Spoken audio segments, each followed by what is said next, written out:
Et on démarre tout d'abord cette édition avec la victoire de Jean-François Copé, finalement annoncée hier soir vers 22h30 par la commission d'organisation des élections de l'UMP. Après 24 heures de bras de fer et d'incertitude, le décompte des bulletins de vote a donc donné 98 voix d'avance au député maire de Meaux, Jean-François Copé. Il l'emporte devant François Fillon avec le score très réduit de 50,03% et devient ainsi le nouveau président de l'UMP. Dès l'annonce des résultats, il a d'ailleurs appelé au rassemblement de tout le parti d'opposition. Et hier soir, sur ces images au siège du parti à Lille, les jeunes populaires, en majorité soutien de Jean-François Copé, ont donc pu crier leur victoire après de longues heures d'attente. Le département du Nord a d'ailleurs placé le secrétaire général actuel de l'UMP, Jean-François Copé, en tête, avec 53,2% des voix dans les 21 circonscriptions nordistes. Retour sur cette élection ce dimanche et ce lundi d'incertitude, avec ce reportage signé Olivier Milleville au cœur de l'UMP. 1, 2, 3. À voter. Première élection démocratique au sein de l'UMP, une première aussi pour les 21 circonscriptions du Nord. Nous sommes ici à la fédération de l'UMP à Lille. Le bureau est ouvert depuis 9 heures. Tout est réuni pour qu'aucun couac ne se produise. Un représentant de chaque camp est présent, sous l'œil vigilant d'un huissier et la direction d'un président impartial.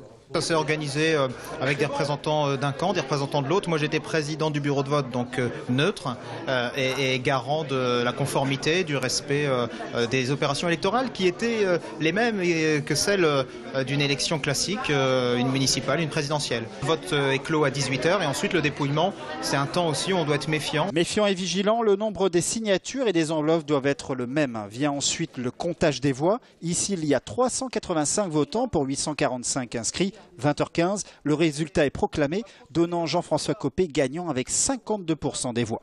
Il est arrivé devant, voilà, avec une vingtaine de voix, d'après ce que je peux comprendre, 200 sur 181. Ici, on avait 3 bureaux, nous avions le premier, première circonscription, la deuxième et la 11e. Donc, je suis très satisfait. On a tous suivi les meetings avec attention, donc on est tous aussi exténués.